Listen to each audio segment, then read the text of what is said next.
Hello students, we have already seen what are the various data types in JavaScript. Now we are going to see what is JavaScript variable, what are functions, events and regular expression. Consider about type of operator. The type of operator, as the name suggests, can be used for finding out what type of data a given variable or operand contains. It can be used with or without parenthesis as shown. For example, you can say type of in bracket x or type of x. Both are valid representations. The type of operator is particularly useful in the situations when you need to process the values of different types differently. But you have to be very careful because it may produce unexpected result in some cases. Consider various examples. Whenever you want to check numbers, so you will simply say type of and some number. Consider type of 100, so it will return number. If I say type of 100.5, it will again return a number. If I say type of 2.5e minus 4, it is also a number. If I want to check the type of strings, I can say type of in single quote some string. If I say type of in single quote 12, it will return string. That is a number within quotes is type of string. If I want to check the type of booleans, so I will say type of true, it will return boolean. If I say type of false, it will return boolean again. Now consider JavaScript variables. So you can create a variable with the var keyword, whereas the assignment operator equal to is used to assign value to the variable. For example, you can say var variable name is equal to value. Consider more examples where name is equal to John. So here in this example, the name is assigned a value John, where age is equal to 20. So 20 is stored in the variable age, where is married is equal to false. In JavaScript, variables can also be declared without having any initial value assigned to them. This is useful for variables which are supposed to hold values like user input, right? At that time, you don't need to assign the value because you are taking the input from the user. For example, we are declaring the variable this way, where user name. If you want to assign the value, you can say username is equal to Sam. In JavaScript, if variable has been declared, but if it has not been assigned a value, then it will be said as undefined. You can declare multiple variables at once. So you can declare them and set their initial values in a single statement. Each variables are separated by commas as shown in the following example. So you can declare multiple variables this way, where name is equal to John, comma age is equal to 20, comma is married is equal to false. Now there are various naming conventions for JavaScript variables. So there are various rules for naming the JavaScript variable. So the variable name must start with a letter or dollar sign is also allowed. A variable name cannot start with a number. It can only contain alphanumeric characters, that is A to Z or 0 to 9 and underscore. Variable name cannot contain spaces. It cannot be a JavaScript keyword or JavaScript reserved word. Consider about JavaScript functions. So first of all, we will see what is a function. So as you know, function is a group of statements that perform specific tasks and can be kept and maintained separately from main program. So functions provide a way to create reusable code packages which are more portable and easier to debug. The main advantage of using function is that the functions reduces the repetition of code within a program. Wherever you want the same code, you simply call a function. You don't need to write the same code repeatedly in the given program. Functions makes the code much easier to maintain. As the function created once can be used multiple times, so any changes made inside the function automatically implemented at all the places without touching the several files. Now consider how to define and call a function. The declaration of a function starts with the function keyword followed by name of the function you want to create, followed by parenthesis, that is opening and closing bracket, and finally place your function's code between curly brackets. Consider the syntax for declaring the function. So function, then name of the function, opening closing bracket, begin and end. And in begin and end, you will put the code to be executed. Consider a simple example of a function that will simply show a hello message. So define a function this way. Function say hello, begin, alert, and the message hello, welcome to this website. When you want to call a function, you simply say hello, and it will output the above message, that is hello, welcome to this website.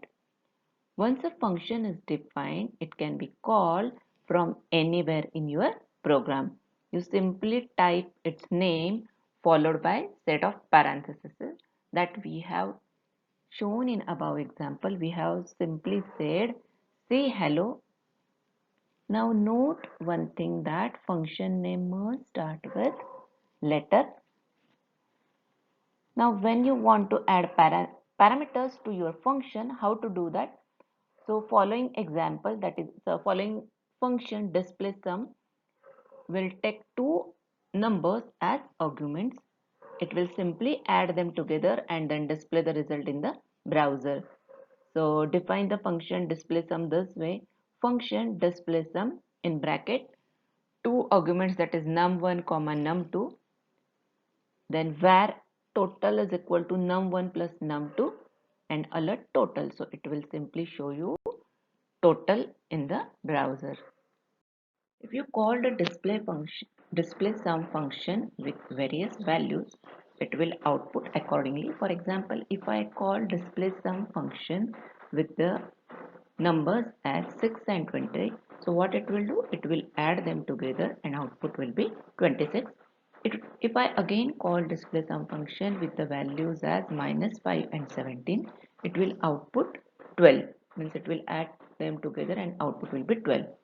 You can return the values from a function by using return statement, which is always put at the end of function.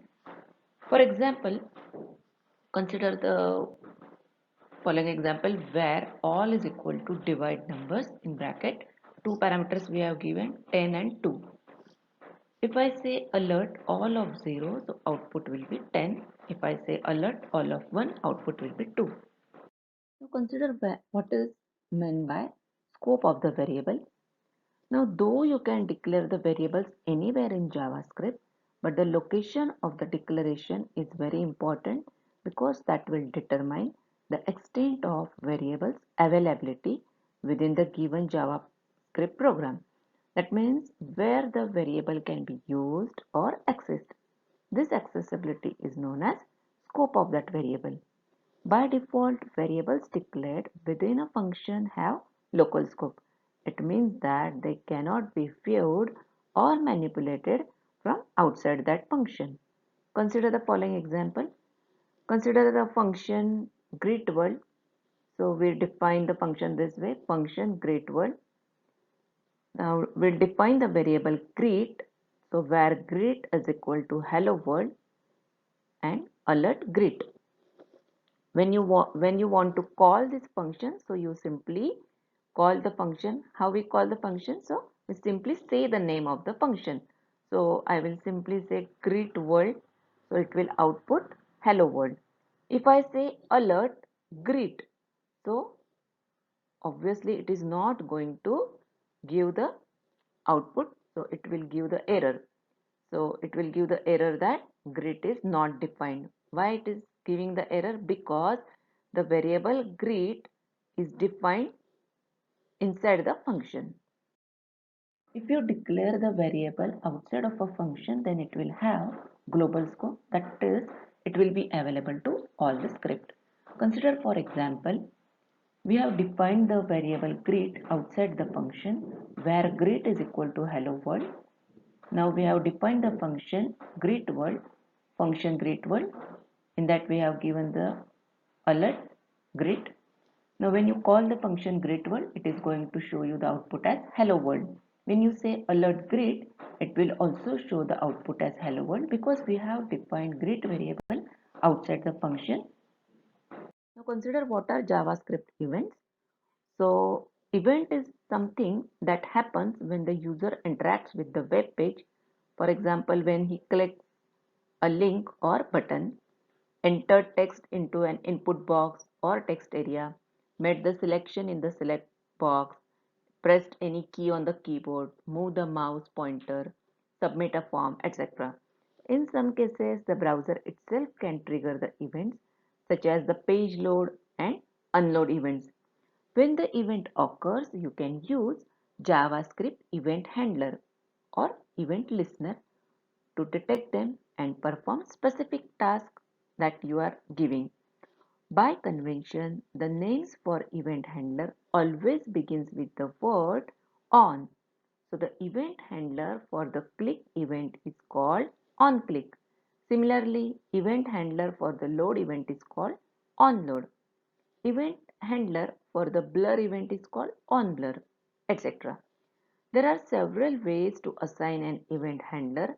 The simplest way is to add them directly to the start tag of the HTML elements using special event handler attributes. For example, if you want to assign click handler for a button element, we can use onClick attribute this way. Button type is equal to button, onClick in bracket is equal to alert hello world, click me button. Okay, the change in the state of object also you can say as a event. In HTML there are various events which represents that some activity is performed by the user or the browser. When JavaScript code is included in HTML, JavaScript reacts over these events and allow their execution. So this process of reacting over the event is called as event handling. For example, there are various event handlers. For example, when a user clicks over the browser, add JavaScript code which will execute the task to be performed on the event. We will see HTML events and their event handlers. Consider mouse events. So the event performed is suppose click. Event handler is on click. So it means what? When you are clicking mouse on an element, mouse over. So the event handler is on mouse over. So it simply means when the cursor of the mouse comes over the element. On mouse out means when the cursor of the mouse leaves the element. On mouse down event handler means when the mouse button is pressed over the element. On mouse up, so when the mouse button is released over the element. On mouse move means when the mouse movement takes place. Keyboard events are, so the event handler is on key down and on key up. So as the name suggests, it simply means when the user presses and releases the key. Consider the form events. So on focus means when the user focuses on the element. On submit means when user submits the form.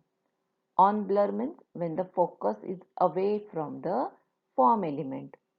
On change means when the user modifies or changes the value of a form element. There are various window or document events. So on load, so it simply means when the browser finishes loading of the page. On unload means when the visitor leaves the current web page the browser unloads it. On resize means when the visitor resizes the window of the browser. Let us discuss some example over events and their event handlers. Consider one simple program of load event. HTML head, we have given the heading as JavaScript events. Now body onload. Now as you know, onload means what? When the browser has finished loading the page.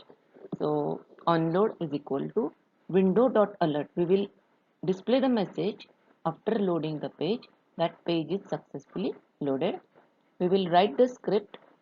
In that we will write the message the page is loaded successfully, and slash script, that is end of the script and end of body. Consider about JavaScript regular expression. So first of all, consider what is a regular expression.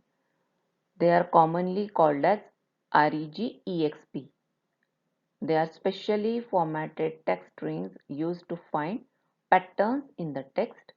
Regular expressions are one of the most powerful tools available for effective and efficient text processing and manipulations. For example, it can be used to verify whether the format of the data, that is name, email, phone number, etc., that is entered by the user is correct or not. Find or replace the matching string with the text content, etc. JavaScript supports Perl style regular expressions. Now, why Perl style regular expression? Because Perl was the first mainstream programming language that provided integrated support for regular expressions, and it is known for its strong support of regular expressions and its text processing and manipulation capabilities. Let's begin with the brief overview of the commonly used JavaScript built-in methods for performing pattern matching before going deep into the regular expressions. Consider the function exec. So what it does, so it searches for a match in a string. It returns the array of information or null if there is any mismatch. Test. The test function will test whether a string matches a pattern. So it returns true or false. If the string is matched, it will return true. If mismatched, it will return false. If you say search, so search for a match within a string. It returns the index of the list match, or if there is error or mismatch, it will show -1 as the output. You can say replace, so it will search a match for the string and replace the match string within the replacement string. If you use the function as match, so it will search for a match in a string and it will return array of information, and if there is a mismatch, it will return null. You can use the split function, so it will split up a string into array of substrings using the given regular expression. Consider now how to define regular expression. In JavaScript, regular expressions are represented by regular expression object, that is regexp, which is nothing but object like string, arrays, etc. There are two ways of creating new regular expression object. One is by using literal syntax and other is by using regular expression constructor. The literal syntax uses forward slashes to wrap the regular expression pattern, and in case of constructor it uses quotes. Consider the examples. Let re is equal to in forward slashes ab plus c. So we have used literal method over here. Consider the constructor method, that is let re is equal to new regular expression in bracket double quotes ab plus c. Now regular expression you can say as a sequence of characters that form a search pattern. When you search for data in the text, you can use this search pattern for describing what you are searching for. A regular expression can be single character or it can be a multi-complicated pattern also. It can be used to perform all types of text search and text replace operations. Consider the syntax. slash pattern slash modifier. For example, we are putting, so consider the example. For example, where pattern is equal to slash school slash I. So here slash school slash I is nothing but a regular expression. School is a pattern that you want to search, and I, small I, is a modifier, and this modifies the search to be case sensitive. If the regular expression used in square bracket as ABC, so it means that it will match any one of the character, that is A, B or C. In square bracket caret ABC, it will match any one character other than A, B or C. If you say square bracket A to Z, so it will match any one character from A to Z. If you use capital A to Z, so it will match any one character from uppercase to uppercase A to uppercase Z. If you say small a to capital Z, so it will match any one character from lowercase a to uppercase Z. 0 to 9, so it will simply match a digit between 0 to 9. If you say A to Z 0 to 9, so it will match a single character between A to Z or between 0 to 9. You can use the test method in regular expression. What it will do? So it will search for a string for a pattern and return true or false depending on the result. If the pattern is found, it will say true. If the pattern is not found, it will return as false. For example, this following example will search a string for the character E. So you say where pat, that is pattern, is equal to, in forward slash you have to say the pattern that you want to search. So that is E. If you say pattern dot test in bracket, the best thing in life are free. As there is E in the given string, so the output of the above will be true. Thank you.